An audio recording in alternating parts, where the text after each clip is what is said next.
Amigo e mestre Jesus, companheiro de tantas vidas e tantas jornadas, mentores espirituais que nos acompanham em nosso dia a dia, mentores espirituais que nos abraçam, nos acolhem nesta casa e em nossa quinta dia de palestra. Pedimos que abençoem a nossa noite, para que ela transcorra em clima de paz, de luz e de harmonia. Pedimos que ilumine e intua o nosso palestrante Adenauer e que sua mensagem nos traga cada dia mais aprendizado, compreensão e busca de mais conhecimentos que nos levem ao nosso crescimento espiritual. Mestre amigo Jesus, que a sua paz, que a sua luz sejam sempre nossos companheiros. Assim seja. Vamos à nossa leitura. Purifiquemo-nos, de sorte que, se alguém se purificar destas coisas, será vaso para a honra, santificado e idôneo para uso do Senhor e preparado para toda boa obra. Paulo, segunda carta a Timóteo, capítulo 2, versículo 21. Em cada dia de luta, é indispensável atentar para a utilização do vaso, de nossas possibilidades individuais. Na terra, onde a maioria das almas encarnadas dorme ainda o sono da indiferença, é mais que necessária a vigilância do trabalhador de Jesus nesse particular. Quem não guarde os ouvidos pode ser utilizado pela injustiça. Quem não vigie sobre a língua pode facilmente converter-se em vaso da calúnia, pela leviandade ou pela preocupação de sensacionalismo. Quem não ilumine os olhos pode tornar-se vaso de falsos julgamentos. Quem não se orientar pelo espírito cristão será naturalmente conduzido a muitos disparates e perturbações, ainda mesmo quando a boa-fé lhe inculta propósitos louváveis. Os homens e mulheres de todas as condições estão sendo usados pela força da vida diariamente. Por enquanto, a maioria constitui material utilizado pela malícia e pela viciação. Vasos frágeis e imperfeitos, eles fundem-se e refundem-se todos os dias, em meio de experiências inquietantes e rudes. Raríssimos são aqueles que, de interior purificado, podem servir ao Senhor, habilitados para as boas obras. Muitos ambicionam essa posição elevada, mas não cuidam de si mesmos. Reclamam a situação dos grandes missionários, exigem a luz divina, clamam por revelações avançadas, contudo, em coisa alguma se esforçam por se libertarem das paixões baixas. Observa, pois, amigo, a que princípio serve na lida diária. Lembra-te de que o vaso de tuas possibilidades é sagrado. Que força da vida se utilizam dele? Não ouvides, acima de tudo, que precisamos da legítima purificação, a fim de que sejamos vasos para a honra e idôneos para uso do Senhor. Meus irmãos, muita paz. Hoje, novamente, estive em visita profissional a uma instituição psiquiátrica. Como sempre, um ambiente pesado, mas vi uma cena que me comoveu e, em respeito ao sentimento do outro, sem querer invadir, a sua privacidade, o seu momento, me calei diante da vontade de dizer algumas palavras àquela pessoa.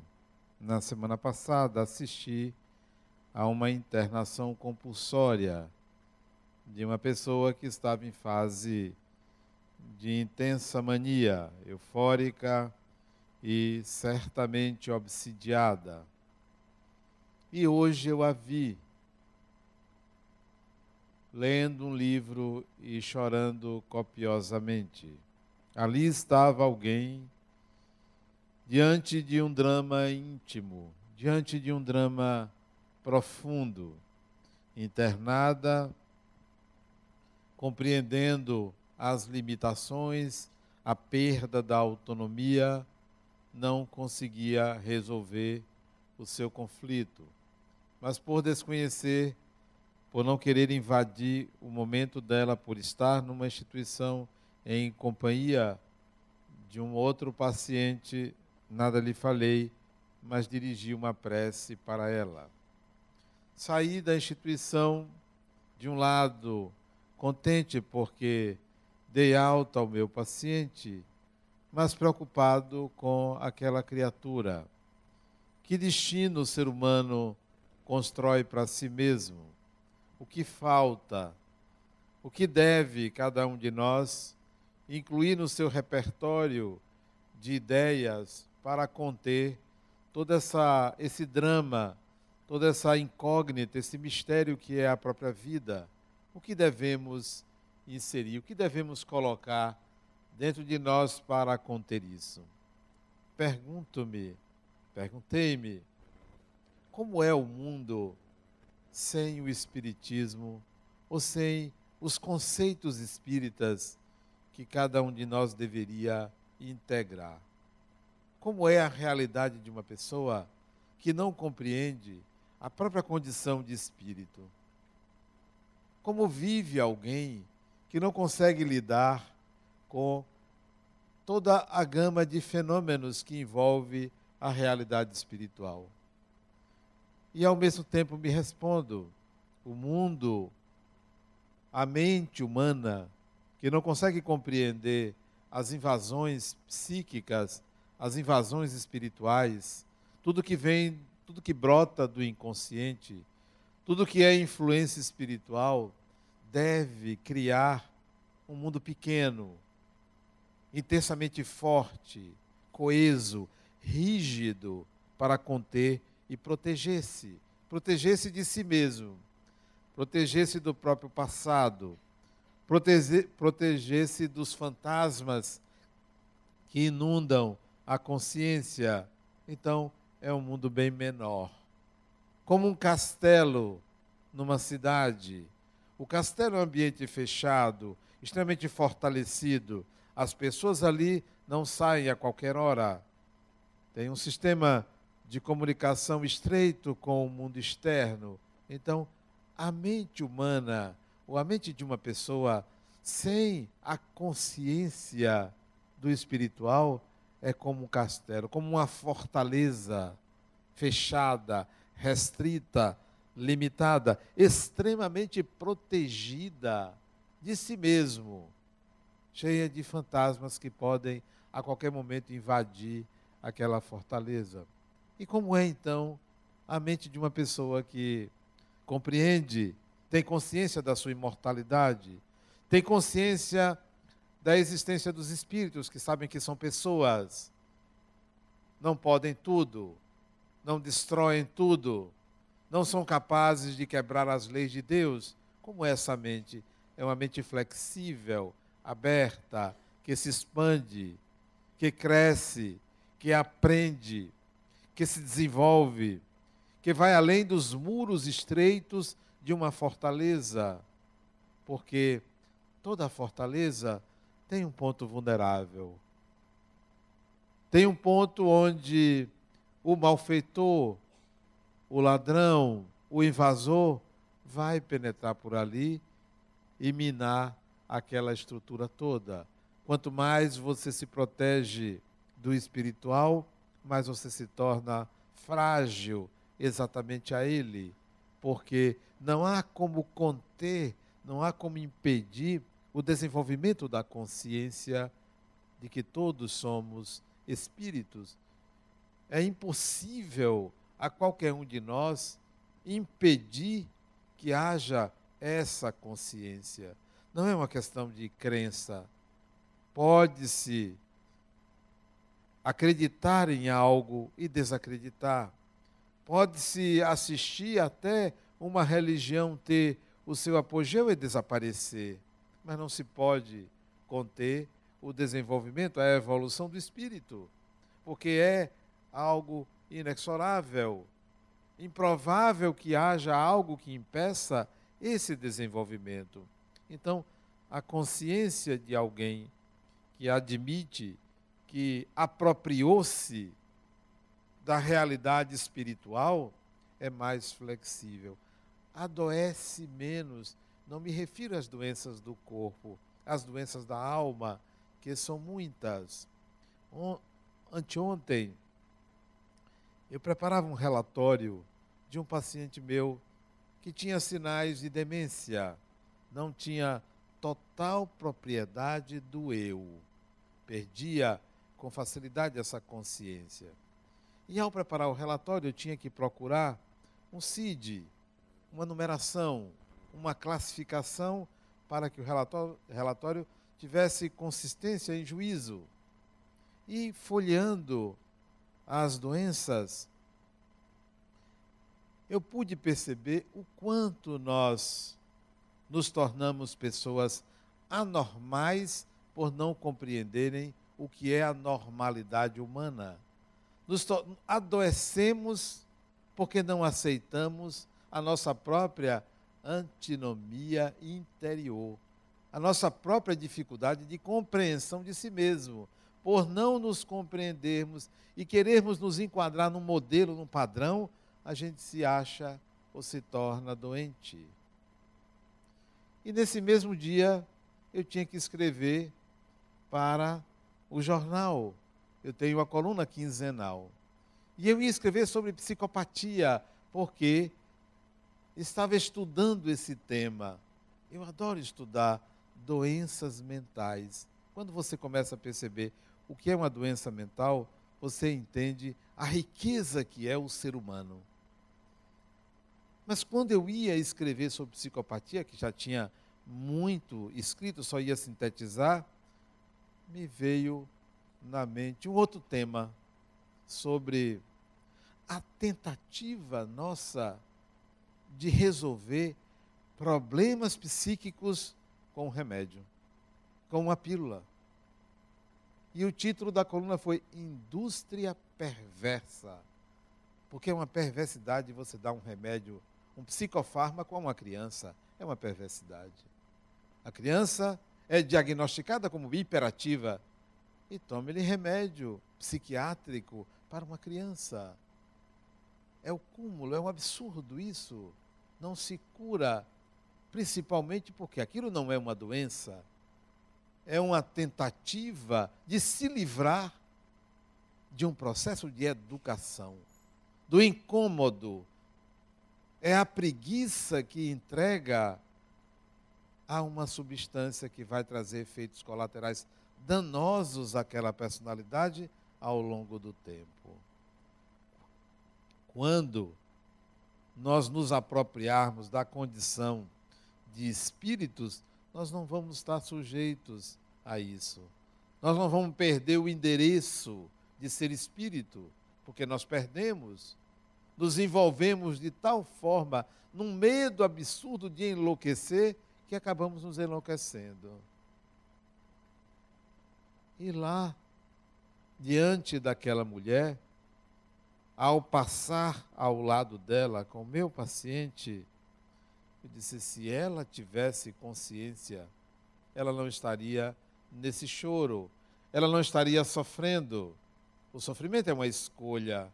O sofrimento representa a ignorância, a nossa ignorância da condição de sermos espíritos. E aí sofremos. A angústia de viver é a falta de um sentido espiritual para a vida. Então, uma mente, um eu, uma consciência que adquiriu, que integrou o ser espírito, não precisa de tanta defesa, não precisa de tanta proteção, não precisa sair por aí buscando fórmulas mágicas para resolver aquilo que compete ao próprio ser humano, encontrar uma saída ao que incomoda. Ali via a mediunidade presente, a influência espiritual, a que todos estamos sujeitos. Todos nós somos pessoas passíveis da influência espiritual. Todos nós. Todos nós somos passíveis, além da influência, atravessarmos algum tipo de obsessão espiritual, que é um tipo particular de influência espiritual. Influenciados pelos espíritos, todos somos. Obsidiados, alguns, obsidiados aqueles que atravessam problemas, vivem comportamentos inadequados, inconsequentes, quando se deparam com algum inimigo do passado, com algum oportunista, com alguém que quer brincar, quer dificultar a vida da pessoa. São alguns que são obsidiados, mas influenciáveis todos somos. Nesse sentido, então, todos somos médiuns. Numa instituição psiquiátrica, você vê ali a obsessão espiritual. Hoje, vi um grupo de 4 homens jogando dominó lá dentro. A cena, para mim, era interessante. Eu passei, eles estavam distantes, talvez uns 20 metros de mim, jogando dominó. Era um homem, um deles, muito gordo, deveria ter talvez uns 160, 170 ou 180 quilos, muito gordo. Um outro, muito idoso, e mais uns 2, todos concentrados no dominó. E para mim, a visão era de uma assembleia assistindo aquele jogo, interessados naquele jogo. Ali por detrás de cada um deles, talvez até querendo que jogasse essa ou aquela pedra. Devia ser algo interessante se ver o que está por detrás das intenções humanas. Quais são as influências? Talvez naquele momento do jogar, que não tem nada de mais jogar, é algo até salutar, os obsessores já não se preocupassem em prejudicar os obsidiados, os seus obsidiados, porque estavam ali querendo jogar, querendo participar, dando palpite. Um momento lúdico, um momento onde há uma trégua. Se vai continuar aquela trégua, não sei. Se depois que terminar o jogo vão voltar a obsidiar uns aos outros, não sei. Provavelmente, mas naquele momento é uma trégua. As influências espirituais, elas são constantes em nossa vida. A questão é como é que você vai saber se é uma influência espiritual ou se o pensamento, a ideia brota de dentro de você. Se é seu ou se não é. Como distinguir? Existem algumas regrinhas básicas para você distinguir se é você e se não é. Se vem de alguma influência espiritual ou de alguma entidade espiritual ou de alguma pessoa desencarnada, conforme você chame, ou se brota de você aquela ideia. Não pensem que uma luz piscou dentro de casa é um espírito, ou a porta bateu é um espírito, ou você se arrepiou é um espírito. Isto é frio, isto é oscilação da frequência ou da tensão elétrica, isso é qualquer outra coisa.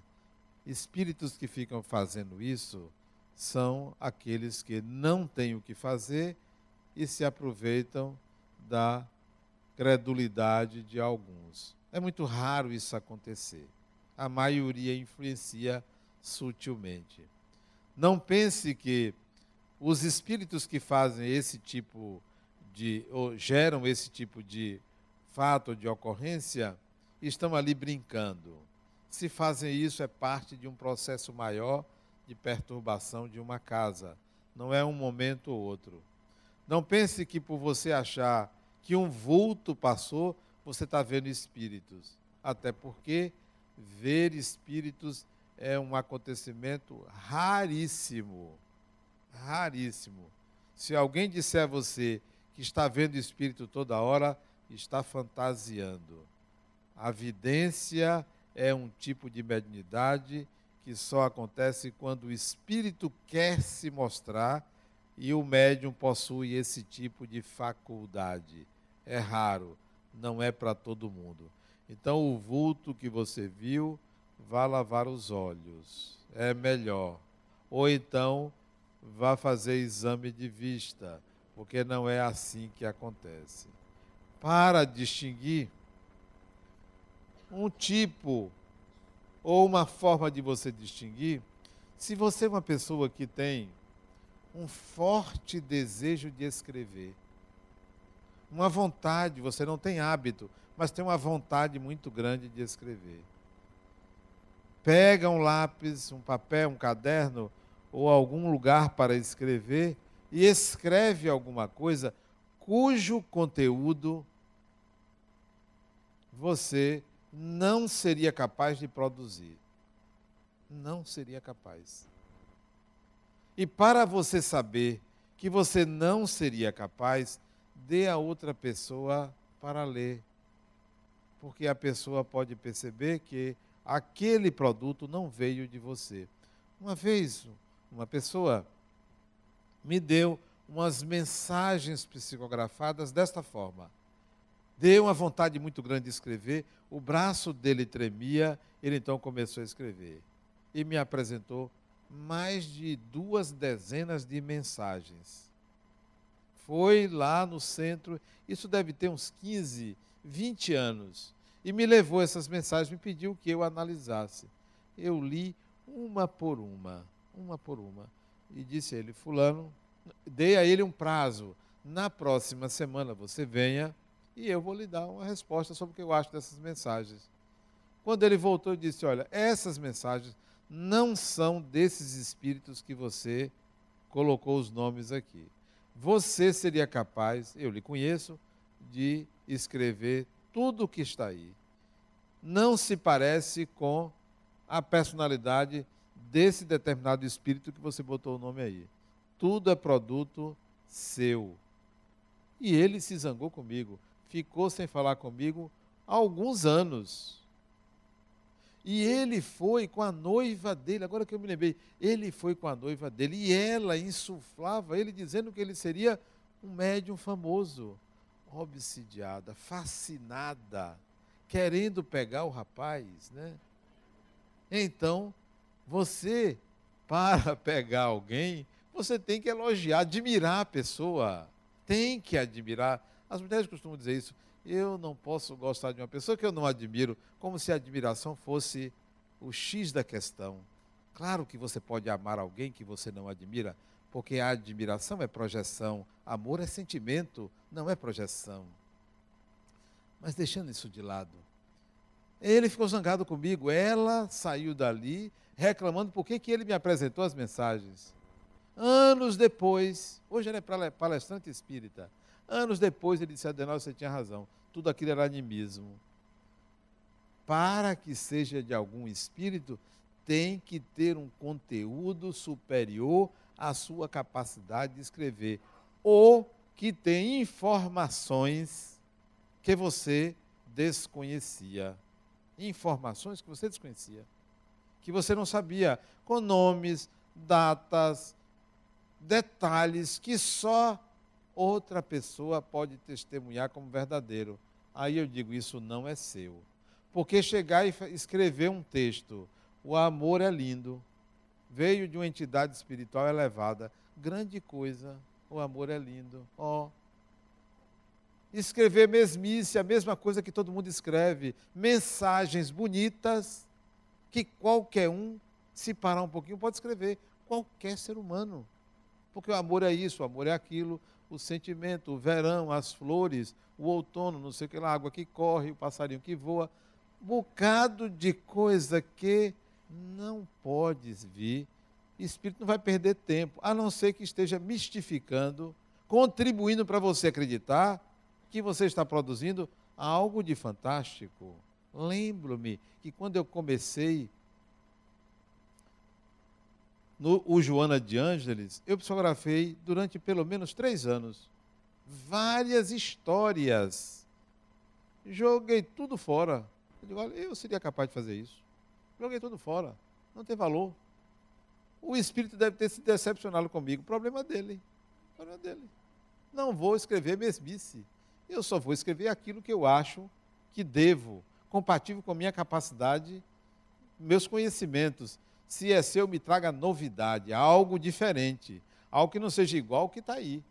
Porque o igual ao que está aí, para mim, não é mediunidade. Então, se você tem esta vontade de escrever e produz algo inédito, diferente, superior aos seus conhecimentos, ou com informações que você desconhecia, eu digo, isto vem de alguma entidade espiritual. O outro dia, aqui no centro, me trouxe psicografia, um bocado de garrancho. Ah, Adriana, meu braço tremia. Isso pode ser Parkinson, né? Meu braço tremia e saía um bocado. Você quer dizer para mim que isso é mediunidade? Pode ser epilepsia, mas não é mediunidade. Ah, mas eu não conseguia controlar impulsos nervosos. Nós temos uma série de meridianos que atuam, impulsos elétricos. Não vamos por aí. Se for um espírito, vai ter que escrever adequadamente. Pode até escrever com um português não muito bom, porque podia não ser bom em português, nem todo mundo é bom em português. Pode até escrever em outro idioma. Eu tinha uma colega na Caixa Econômica, isso há muitos anos, bote muitos anos disso, talvez uns 30 anos atrás. Eu nunca vi um fenômeno como esse que ela produzia. Estávamos falando de mediunidade especular. Vocês já viram falar em mediunidade especular? Espíritos que escrevem de trás para frente. Em inglês. Não é em português, não. Em inglês. O médium não sabe inglês. E escreve de trás para frente com a mesma velocidade que escreve a escrita normal. Há esse tipo de faculdade mediúnica. Pois essa colega minha, lembro-me que ela era de Aracaju e tinha sido transferida para Salvador. Trabalhávamos ali em frente do Iguatemi, num prédio onde a Caixa tinha uma unidade ali. Falando sobre isso, ela disse, me dê aí. Estávamos numa prancheta, era engenheiro, estava numa prancheta, ela pegou 2 canetas, uma com a esquerda, outra com a direita, e escreveu simultaneamente, as 2 de trás para frente, simultaneamente. Ela, que tal? Simultaneamente, frases diferentes. Ela tinha essa capacidade, isso não é mediunidade, isso é uma capacidade do meu cérebro, disse ela. Eu nunca tinha visto aquilo. Então, não se impressione se alguém escrever de trás para frente e dizer a você que é espíritos, porque eu vi alguém fazer e não tinha nada de mediunidade. E ela fez com as 2 mãos, de trás para frente, frases diferentes. Tudo bem que foram frases curtas, não foram palavras, foram frases curtas. Ela escreveu com as 2 mãos. E ela não era canhota. Mediunidade é algo mais sério. Não acredite em tudo que lhe dizem. Porque eu vi, porque eu fiz e aconteceu, pintei e bordei. Sim, meu amigo, me mostre. Não é assim tão simples. Então, se vier o impulso de escrever, submeta o conteúdo a alguém que conheça você e saiba da sua capacidade. Se você for uma pessoa que sempre que tem alguém com uma dor ou ferido, tiver vontade de curar a pessoa, tiver vontade, e se você tocar a pessoa ou se aproximar sem tocar e esta pessoa aliviar-se simultaneamente da dor, ou se diante de um ferimento de alguém, com um toque, esse ferimento cicatrizar rapidamente pela sua intenção, pelo seu desejo, você pode ter mediunidade de cura. Pode ter. Pode ser que um espírito que conheça técnicas de cura, associando-se o fluido dele ao seu, consiga promover esta ocorrência. Então aí está a mediunidade de cura. Lembro-me de um caso de um garoto lá em Franca, São Paulo, de 4 anos de idade, 4 aninhos. No dia seguinte, o aniversário de 4 anos. No dia seguinte, sentado no sofá, com a mãe. Chegou para a mãe e disse: minha mãe, eu fui um preto velho curador. Disse para a mãe. Isto é, que na encarnação anterior, ele foi um preto velho curador. O menino disse isso. Disse: olha, minha mãe, eu curei meu pai. E de fato, ele era um preto velho. O pai dele, desta encarnação, era menino quando ele era idoso. E o avô do menino levou o pai do menino a esse preto velho. O menino estava doente, pois o preto velho passou umas ervas e curou o pai dele. Como se não bastasse, a partir daquele dia, ele tocava nas pessoas doentes e as pessoas saíam melhores e se curavam. Mais do que isso, 4 anos de idade, ele dizia assim: tome tal chá. E dizia o tipo de erva que a pessoa tinha que fazer chá para tomar. Porque ele tinha a capacidade de curar. Isto não é mediunidade. Isto é um potencial do espírito, essa capacidade de curar. Porque ele sabia, ele foi curador. Ele foi um preto velho que era curandeiro ou curador. E isso passou de uma encarnação para outra, porque as suas habilidades, os seus potenciais, você não perde. Não perde. Você pode não querer usar, mas você não perde. Você possui. E ele voltou com essa mesma capacidade. Tem pessoas que, além disso, prescrevem medicações. Prescrevem medicações. Mas, cuidado, porque tem pessoas que prescrevem medicações e não são médicos. E não é mediunidade. Eu, por exemplo, sou psicólogo, porque estudei, porque lido com isso, sei um monte de remédios para problemas mentais. Não sei para outras coisas, até porque nem gosto de remédio. Mas eu não sou médico. Então, se eu começasse a prescrever e dissesse que era um espírito, talvez as pessoas acreditassem. Ah, ele não é médico e prescreve. Muita gente prescreve medicação e não é médico. Mas tem espíritos que, farmacêuticos desencarnados, médicos desencarnados, que realmente fazem prescrições. A maioria não prescreve remédio alopático. A maioria prescreve remédios homeopáticos. A maioria. É preciso que a gente distinga a mediunidade de cura do dom de curar. Todos nós temos o dom de curar. Em maior ou menor escala, maior ou menor intensidade. A cura que vem dos espíritos, ela é mais profunda. É uma cura que atinge o perispírito. É uma cura que você não vê alguém fazer. Aconteceu comigo. Eu fui fazer teste de esforço. Teste de esforço. Meu cardiologista pediu à época. E a mocinha foi raspar os pelos do peito. E viu uma cicatriz no meu peito que eu nunca tinha visto. E quando eu notei, botou um espelho, tinha os pontos da cirurgia. Alguém andou mexendo no meu corpo e não me avisou. E ela disse, perguntou para mim: você fez cirurgia do coração? Eu disse: não. Ele disse: e essa cicatriz aqui? Chamou o cardiologista. Ele disse: Adenauer, você fez cirurgia do coração? Eu disse: não. Que cicatriz é essa? Eu disse: eu não sei, apareceu aí. Aí a menina disse para ele: doutor, mais um caso de cirurgia espiritual. Ela disse para ele. E essa cicatriz até hoje tem alguns traços, foi desaparecendo com o tempo. Cirurgia espiritual. Eu me lembro que dias antes, talvez 1 ou 2 meses antes, eu estava deitado e senti um queimor no meu corpo pela segunda vez, porque tinha acontecido uma vez na Suíça, quando eu estava na Suíça. E dessa vez aqui em casa, um queimor, meu corpo queimava e eu não estava com febre. Mas queimava que eu sentia o calor.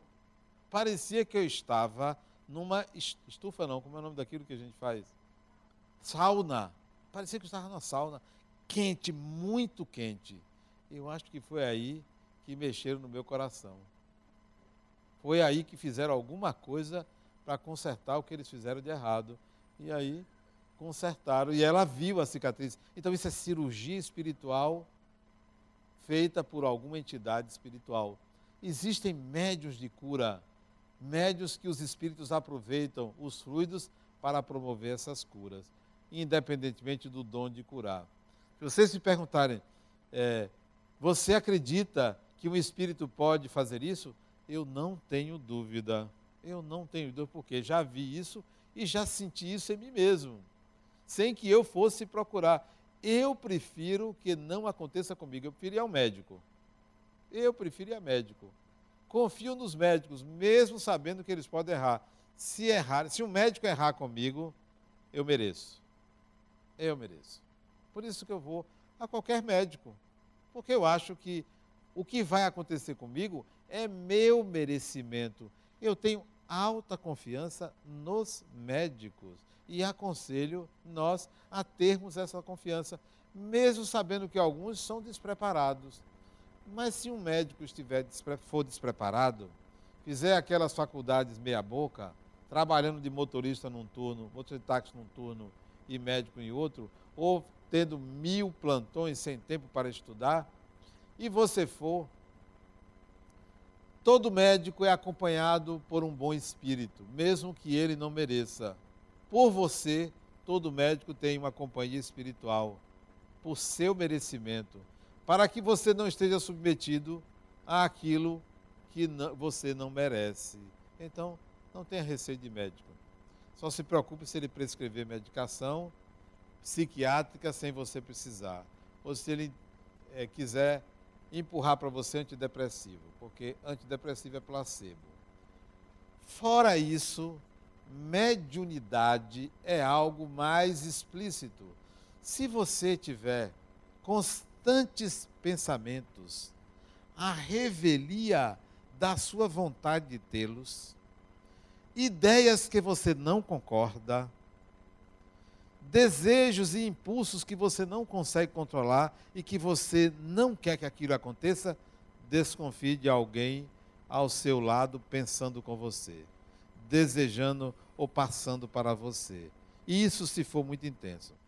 Se você tiver pensamentos constantes e repetitivos que lhe obrigue a rituais, a moda do conhecido transtorno obsessivo compulsivo, pode ter certeza, você está sofrendo uma obsessão. Aquele pensamento constante, aquela ideia constante que manda você fazer alguma coisa, e em vez de obedecer, você cria um ritual.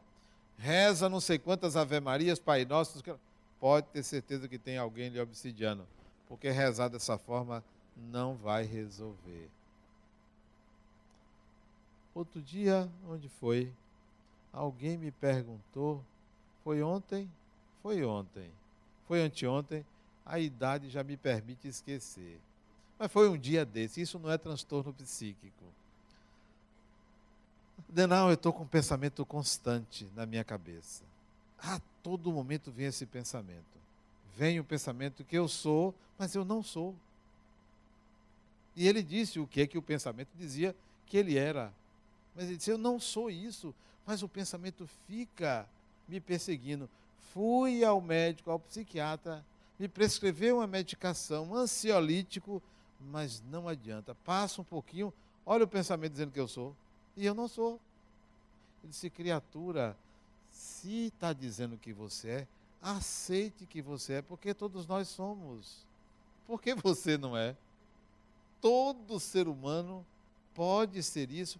Aceite. Não lute contra algo que você tem certeza que não lhe atinge. Aceite. Você poderia ser. E se você fosse? Qual é o problema? Ele disse, é mesmo? Disse, pois é, aceite, porque o Espírito, que fica insuflando essa ideia no seu pensamento, vai desistir porque você não se incomoda. Ele vai perder a graça e vai arranjar uma outra coisa para lhe perturbar. E tudo que ele achar para lhe perturbar, se você não se incomodar, ele vai procurar outra pessoa para incomodar. Então, aceite. Isto é influência espiritual. Isto é mediunidade.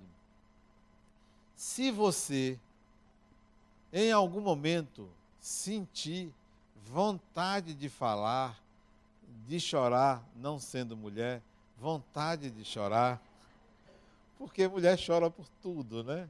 É difícil você entender por que chora uma mulher. É sempre por algo que você não vai compreender. Só ela sabe a razão. Então não vale quando uma mulher chorar, não é espírito.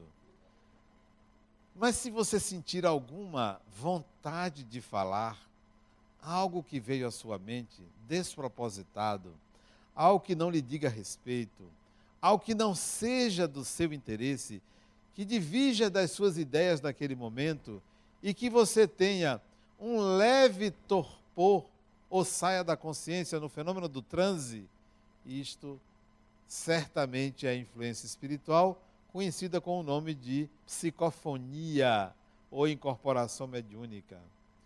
Se você vier à sua mente, sem que você conheça musicalidade, e vier sons musicais à sua mente, você não saiba nem tocar e aquilo vier, desconfie. E isto pode ser mediunidade musical. Se você tiver uma certa... alguns sons vierem à sua mente, que não vêm de fora, são produzidos na sua cabeça de vozes, não necessariamente mandando você fazer alguma coisa, olha, obsidiano, sons que não podem estar naquele ambiente, não porque você está sozinho, mas porque certamente não vem de nenhum lugar do ambiente, é possível que você esteja tendo o fenômeno de clareaudiência ou audiência, uma das duas coisas. Audiência quando o som é produzido no ambiente, clareaudiência quando o som é produzido num ambiente distante, mas você ouve onde você está. Isto é mediunidade. Se por acaso você estiver sozinho ou sozinha em sua casa e perceber que um objeto se moveu sozinho, antes de dizer que é espírito, olhe para o objeto e diga assim, faça de novo. Vá, para eu ver. Não faça sem eu ver, porque sem eu ver foi o vento, foi uma acomodação material. Faça de novo, olhe, porque se fizer de novo e você se aguentar sozinho ali, aquilo é mediunidade. É mediunidade. Mediunidade de efeitos físicos, né? Eu assisti, até estava contando numa aula aqui na ULI, eu assisti a um fenômeno de efeitos físicos interessantes, uma cadeira se movendo na minha frente, de um lado para o outro. Isso tem alguns anos, isso foi em 1985, primeira vez que eu vi um fenômeno de efeitos físicos, uma cadeira se movendo de um lado para o outro, sozinha. Estava eu e mais duas pessoas na sala, uma médium de efeitos físicos, uma mocinha, ali na ladeira da Barra, numa empresa, e a vice-presidente daquela empresa. E a cadeira se movia, e nós combinamos. Eu disse, que bom que você está aqui. Tenho algumas perguntas para lhe fazer. Se for sim, balance para o lado direito. Se for não, balance para o lado esquerdo. E passamos ali quase 3 horas conversando. Só que pode ser coisa de maluco, né? Você conversar com a cadeira, né? E a cadeira se movendo ali. Fenômeno de efeitos físicos. Graças à mediunidade de efeitos físicos, daquela menina que estava ali, porque ali se produziam muitos fenômenos de efeitos físicos. Então, se você estiver sozinho num lugar e um objeto se mover, olhe, queira ver. Se cair uma coisa, não pense que é espíritos. Peça para produzir novamente. Peça para que aconteça de novo, visivelmente, para você ver que aquilo não é produzido por nenhum outro fenômeno, para desmistificar. O fenômeno mediúnico, ele, embora possa ser sutil, mas ele tem sinais claros. Se você está em dúvida se é seu ou se não é, é seu. Peça aos espíritos uma prova. Peça uma prova. Tem alguns anos, eu estava aqui, me concentrando para falar, me perguntando, porque às vezes não, todo dia, o que é que eu vou falar para essas pessoas? Eu nem sei o que eu vou falar. E fiquei me perguntando, o que é que eu vou falar? O que é que eu vou falar? Aí tinha uma senhora sentada na primeira fila, e eu disse assim, poxa, se eu tivesse uma mediunidade precisa, certamente o nome dela seria Margarida. E ela teria uma filha, um filho, e o nome do filho. E ela deveria trazer esse filho aqui. Aí, fiz a palestra. Quando fui atender as pessoas, ela veio. Aí eu fiquei curioso, será que o nome dela é Margarida, meu Deus? Olha que médium fajuto, né? Será que é Margarida? E será que ela tem um filho, Rodrigo? Ou era filho ou era filha? Tem muito tempo eu já esqueci, mas era um dos dois. Aí, fiquei tentado a perguntar. Ela disse, olha, eu vim aqui, não disse o nome. Fiquei curioso, não disse o nome, eu não vou perguntar. Eu vim aqui porque minha filha está me dando problemas. E eu na cabeça que o nome dela é Margarida e que o filho chamava Rodrigo. Ou era outro nome da menina e ela veio por causa do filho. Era essa inversão. Eu não aguentei. Se você tem um filho, tenho. Como é o nome dele? Ela disse o nome dele. Ele é que tem que vir aqui. E era o nome que eu tinha ouvido. E aí eu perguntei o nome dela, de fato era Margarida. Isto só acontece porque há um espírito colocando aquilo na cabeça da gente. Porque eu não tenho a capacidade de captar o nome de uma pessoa. E seria excepcional se fosse assim, né? Não tenho essa faculdade. E isso é algum espírito que fala na mente da gente. E isso é uma coisa tão sutil, mas tão maravilhosa, que entra na mente como se fosse uma cachoeira que desce assim, e você vai percebendo aquele fluxo de ideias. Aquele fluxo de ideias. Então, isto é mediunidade. Todos nós somos passíveis de viver essa mesma experiência. A questão é que nós não nos disciplinamos para isso. Ficamos com medo.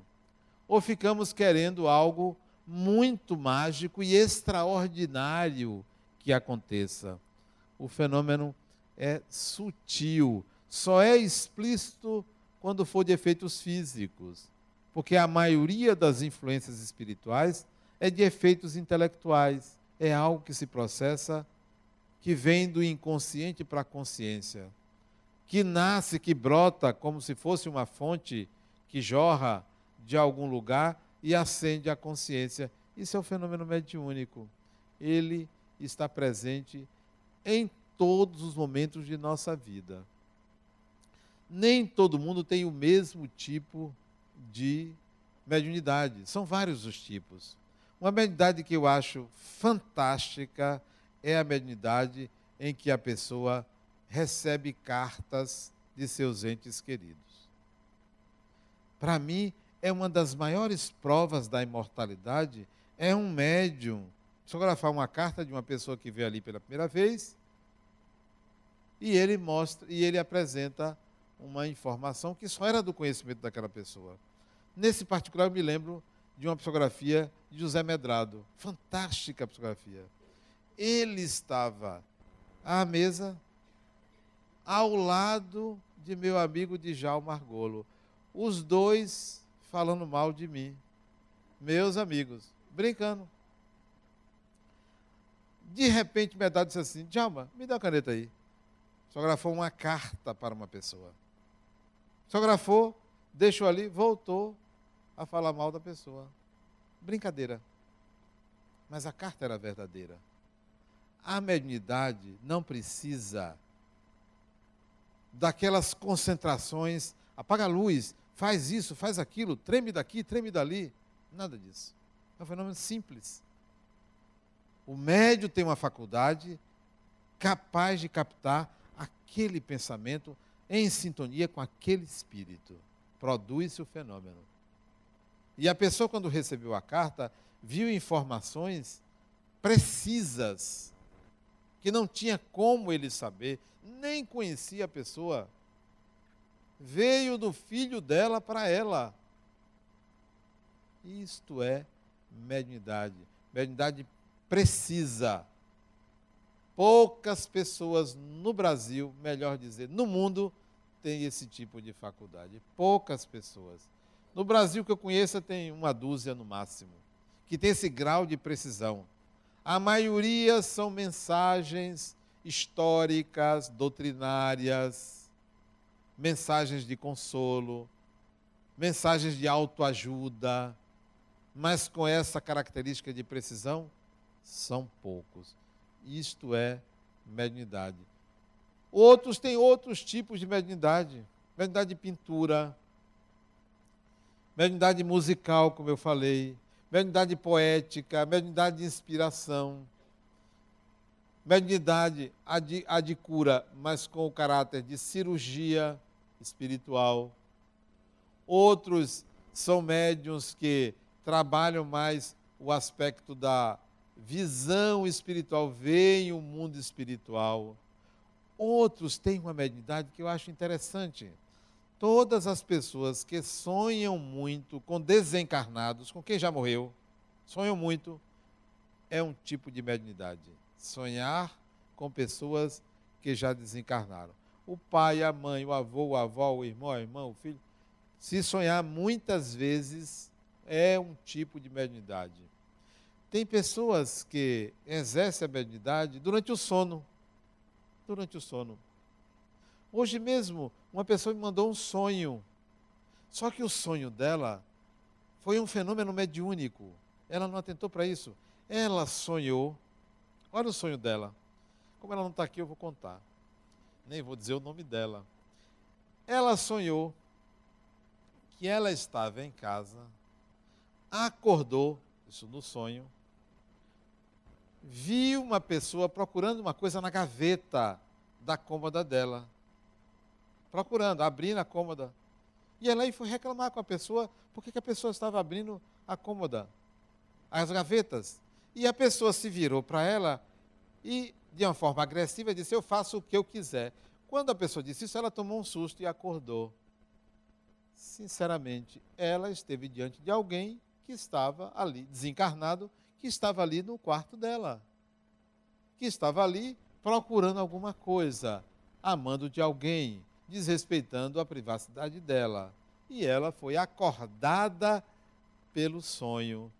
Isto é uma presença espiritual e isto é um fenômeno mediúnico. Nós nem sempre identificamos os sonhos de origem espiritual dos sonhos de origem psicológica. Aliás, este é um assunto que eu vou tratar no meu seminário de domingo. Já estou fazendo uma propaganda. Não foi proposital, eu me lembrei agora. São muitos os tipos de mediunidade e pelo menos nós temos um manual onde podemos estudar o assunto. O manual se chama O Livro dos Médiuns, onde Allan Kardec catalogou centenas de tipos de mediunidade, centenas não, dezenas de tipos de mediunidade. Vale a pena estudar os livros dos médiuns. Vale a pena você identificar qual é o seu tipo principal de mediunidade, porque todos somos médiuns. Muita paz.